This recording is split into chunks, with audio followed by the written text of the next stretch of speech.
SESCA brings together the 10 care associations across the South East to work together to support adult social care across the region.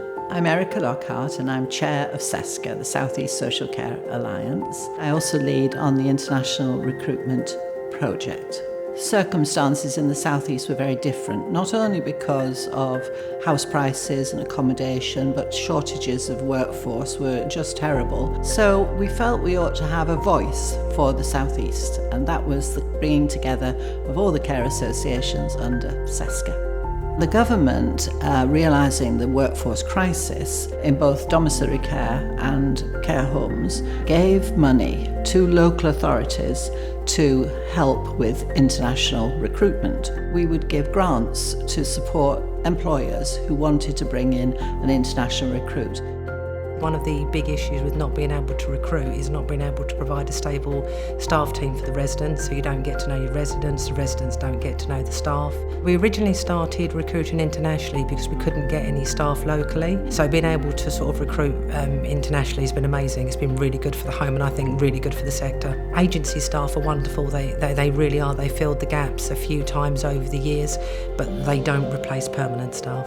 They don't know the residents, they don't know what their needs are, and the residents don't recognise them, so it's actually not that good for continuity of care, whereas with the international staff, they get to know the residents get to know them. Yeah, it just makes a huge difference. Without the overseas care workers, there isn't a future for us. Not in where we are in Surrey, because we cannot recruit any local care workers. Without the overseas workforce, we would have had to not open those extra rooms, an additional 21 rooms that we were adding to the home, to the community, to the local authorities and to the families that are desperately looking for support.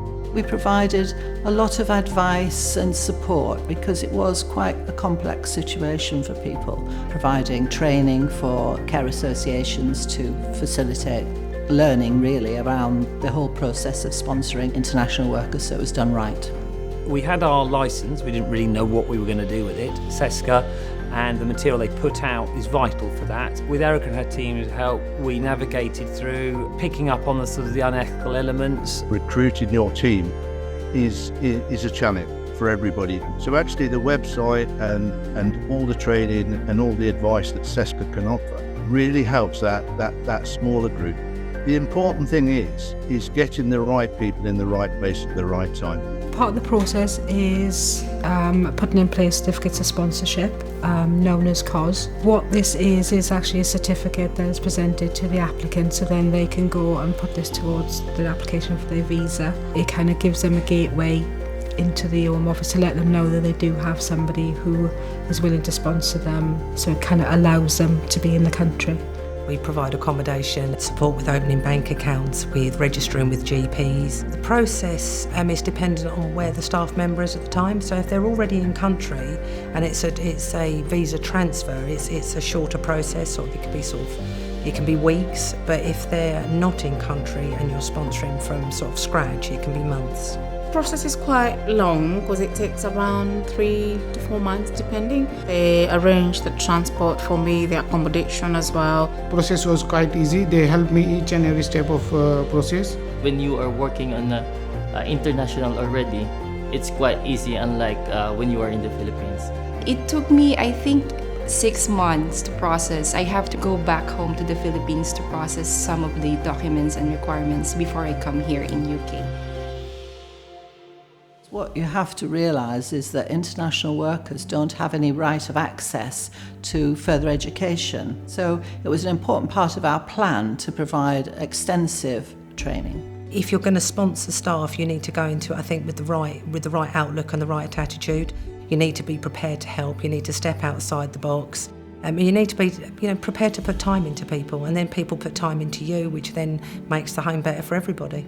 They initially gave me manual handling training, how to cope with the elderly people, the medication trainings, things like that. The management has helped me a lot, and my colleagues, we were having a brilliant team up here. So because of all that, it was really a nice experience, and now I got the confidence that I can be better on my career.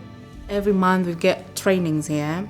We can do theories and practical ones, but there's continuous training in these companies, so I don't feel like I'm missing out on anything. When they saw me that I'm very curious, they encouraged me to do NVQ level 3, so which I did, and I successfully cleared it recently. My registered manager Cliff and everyone, so they guided me how to pursue this field. Largefield pursued and encouraged me to take exams. They gave us training on how we can adjust with the language, with the people, with the climate. After a few months, they offered me a promotion, which is team leader medication administration. So I was able to give medicine with training, proper training. Now I am working as one of the nurses here in Largefield. The focus this year from the Department of Health and Social Care is on displaced workers. So what does that mean? It's those people who came here and went to work for an employer expecting to work full-time. So many employers who were not really legitimate care agencies had brought people over but couldn't deliver. They couldn't give them enough hours of work, etc., to remain compliant. When the sponsor license is lost, then they lose their work as well. And they have to find a new sponsor. And those people are called, in the phrase, displaced workers. We interview some displaced worker. We're looking for employers who can be assured who are going to be good employers. We then match them or introduce them. And if we don't get them other jobs, then they have to leave the country. My name is Miranda and I'm from Uganda. I came to England August 2022. The first job I had was as a carer. The company that brought me in was owned by a Ugandan. So he brought in a number of Ugandans to work in the care sector.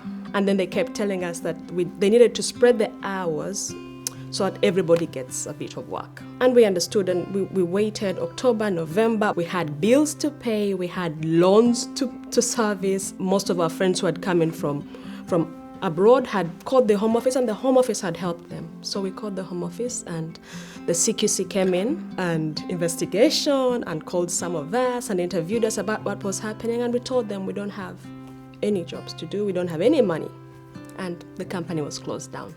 We thought we had done the right thing. Well, it felt like the right thing until we had nowhere to go, no job, and no visa.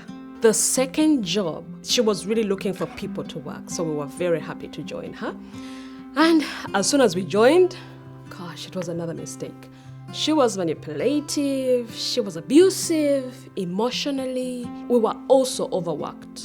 I didn't have a UK driving license. The lady once called me and said, if you don't get a driving license by next month, I'm going to cancel your COS. I don't know anybody in England. Where do I get this? So when I met Matt, he said, your Ugandan license is still legal here until the year ends. So we'll use that and I'll help you. Whenever you feel ready, whenever you feel comfortable, come and join us. The lady calls me and tells me, I'm taking away your COS because you don't have a license. I don't know what you're here to do. You're here to work, but you don't want to work.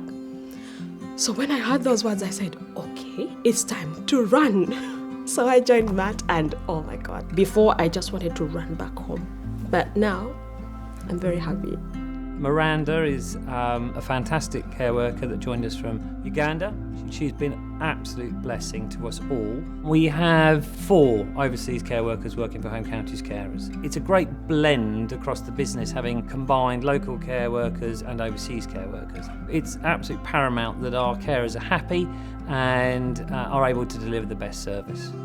Before the laws changed about bringing families over when you're sponsored, a high proportion of our staff brought their families with them. You can't ask somebody to work in a family-orientated environment like care and not have their family with them. It's unfair. If I was to go anywhere for work, I'd want to take my husband and my 4 children with me. Of course I would. When I was working for other companies, they kept saying, you can bring your family. I was thinking, I don't know where to start. I don't have the money. Then when I met Matt, he said, we can help you. At first I told him, I want the children and my husband here in the next month. And then he was like, no, let's take it slowly. And I really, really appreciate that. So my husband is here now and the children. Staff that are with family and familiar people, it's better for their well-being, and then that enhances their performance and again enhances the care delivered to our most vulnerable people. The employers who are looking to appoint these displaced workers, a lot of them are now showing, 30 to 50% of their workforce has originated from overseas. And one of the great things about Skills for Care and this new workforce learning program they have is that employers will be able to tap into that funding stream to help them to continue their training and development, which is going to be our future. It's going to be who's going to be looking after us. And they are wonderful.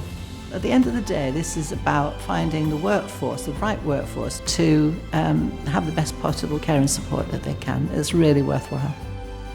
I would urge any provider to look for support from SESCA to try and help them through their recruitment process. It's painful without support. It's much easier with support. At the end of that journey, ultimately, you're doing what you really want to do, is provide outstanding care for the people that are in your charge. Once you've got a stable team in place that are happy to be here, they then start recommending people as well. So you get like families come in, husbands, wives, people that are in the country being sponsored by other providers that want to change, and they come to us as well. So we've got a really family feel to our team. This is the stage in their lives where they needed the most care, the love, the respect, and I'm just happy that I'm be able to provide excellent service in the vulnerable people across UK.